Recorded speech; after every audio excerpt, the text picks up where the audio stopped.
नमस्कार दोस्तों। दोस्तों, जब भी पाकिस्तान के पड़ोसी देश पाकिस्तान के राजनैतिक स्वरूप की बात चलती है तो हर बार सेना का जिक्र उसमें शामिल हो जाता है और ये भी कहा जाता है कि वहाँ का लोकतंत्र जो है वो सेना की बदौलत चलता है। कुछ अलग अलग टिप्पणियाँ इस तरह से आती हैं, लेकिन हमें उस विवाद में जाने की ज़रूरत नहीं है। मोटे मोटे कुछ तथ्य हैं जो हमें किसी भी निष्कर्ष पर पहुंचने में सहायता देंगे। उनमें एक तथ्य मित्रों ये है कि पाकिस्तान में जितनी भी सैन्य सामग्री है या सेना से जुड़े हुए जो भी उद्योग हैं, छोटे या बड़े दोनों तरह के, उन सारे उद्योगों में कुल पूंजी निवेश और उनका संचालन सेना के वर्तमान या भूतपूर्व या अवकाश प्राप्त अधिकारी ही करते रहे हैं।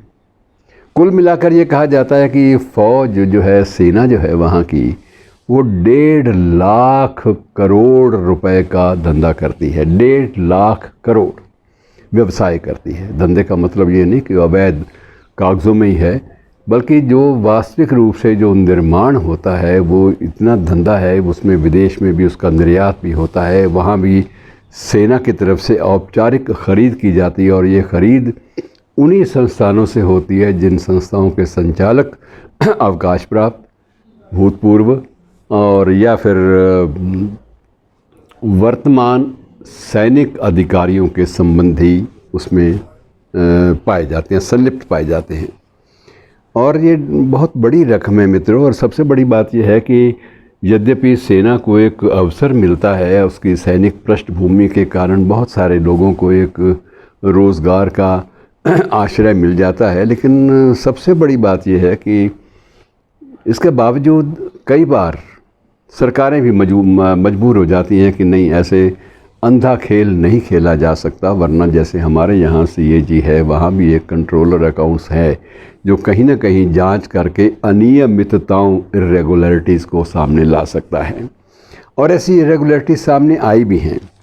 और सबसे बड़ी बात यह है कि अब तक सेना के इतिहास में 72 अधिकारी, सैनिक अधिकारी जो मेजर रैंक या उससे ऊपर के हैं, कम से कम मेजर रैंक, उसमें कोई सिपाही या कर्नल ना, अपना कैप्टन या लेफ्टिनेंट रैंक के लोग नहीं शामिल, वो तो आप छोड़ दीजिए। उनकी अनियमितताओं के बारे में टिप्पणी करने लगेंगे तो लंबा चौड़ा चक्कर पड़ जाएगा। लेकिन मेजर रैंक से ऊपर के लगभग 72 अधिकारी विद इन सर्विस अपने सेना काल में, अपने सेवा काल में उन्हें बर्खास्त करना पड़ा, क्योंकि उनकी अनियमितताएँ सारी सीमाएं जो होती हैं उनको तोड़कर चल रही थी और उन अनियमितताओं को दुनिया में कहीं भी स्थान या स्वीकृति या सहमति मिलने का सवाल ही नहीं था।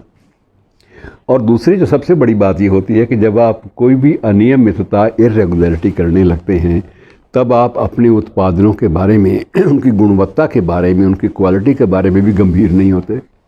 जब क्वालिटी के बारे में भी आप गंभीर नहीं होते, इसका मतलब यह है कि आप देश से द्रोह कर रहे हैं। अपने देश की जो सुरक्षा व्यवस्था है उसको भी आप धता बता रहे हैं, उसके साथ भी धोखा कर रहे हैं। तो ये चीज़ें सहन नहीं होती। और बाद में जब और जांच चली तो अब तक जो जांच के तथ्य सामने आए हैं उनके मुताबिक सेना के लगभग 25 पूर्व अफसर जो हैं, ये इनके अकाउंट पाए गए हैं स्विस बैंक में। अर्थात यहाँ से कमाकर सैनिक के अधिकारी के पास क्या होता है, नपातोला वेतन और सुविधाएं ना हो तो उसके पास कुछ भी नहीं होता। या उसको अवकाश के वक्त, अपना सेवा काल समाप्त होने के वक्त एक लमसम एक राशि मिल जाती है जिससे वो अपना शेष जीवन वो आराम से काट सकता है, सम्मानजनक ढंग से। लेकिन सेना के नाम से और पूर्व सैनिक अधिकारियों के नाम से इतने ट्रस्ट बने हुए हैं जो पाकिस्तान में न केवल पेट्रोल पंपों की एक श्रृंखला चलाते हैं, इंडस्ट्रियल पार्क भी उनके नाम पर होते हैं। कुछ बैंकों में भी मुख्य हिस्सेदारी सेना के अवकाश प्राप्त अधिकारियों की है। बेकरीज तक वो चलाते हैं और वो बेकरी सिर्फ सेना को ही अपना प्रोडक्ट, अपना उत्पाद जो है वो सप्लाई करती हैं, और दावा यही किया जाता है कि इनकी पृष्ठभूमि सैनिक है और सेना के बारे में ये गुणवत्ता का, क्वालिटी का ध्यान विशेष रूप से रखेंगी। इसी प्रकार से कुछ यूनिवर्सिटीज़ भी हैं वहाँ, विश्वविद्यालय, जिनके संचालक और संस्थापक वो भी सैनिक अधिकारी, पूर्व सैनिक अधिकारी हैं, जिनको पूरा लाभ मिलता है। डेयरी फार्म सैनिक अधिकारियों के नाम पर हैं, पूर्व सैनिक अधिकारियों के नाम पर और अवकाश प्राप्त सैनिक अधिकारियों के नाम पर, और वो डेयरी फार्म अपने उत्पाद का लगभग सारा भाग जो है वो सेना को ही बेचते हैं। तो ये एक प्रकार से ऐसा एक विशैला कवच बना हुआ है, चक्र बना हुआ है, जिसमें वहाँ की जनता के मन में या वहाँ की लोकतांत्रिक व्यवस्था के मन में कभी भी अपने सरकारी तंत्र पर भरोसा टिका पाना संभव ही नहीं होता।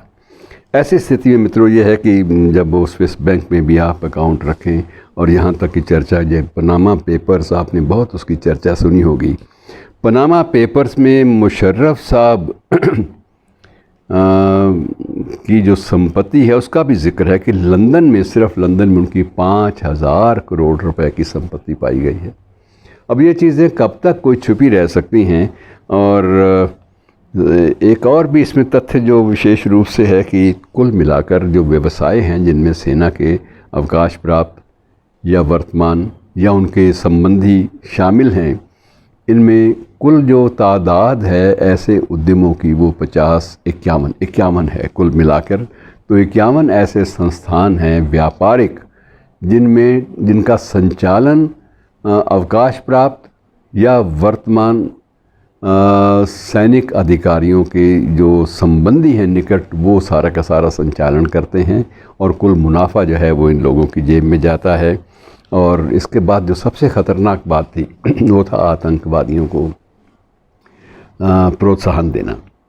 वो काम भी ये लोग करते रहे, और ख़ास तौर से मुजाहिदीन के लिए सेना के सभी रिटायर्ड ऑफिसरों ने एक ट्रस्ट भी बना रखा था मुजाहिदीन के लिए।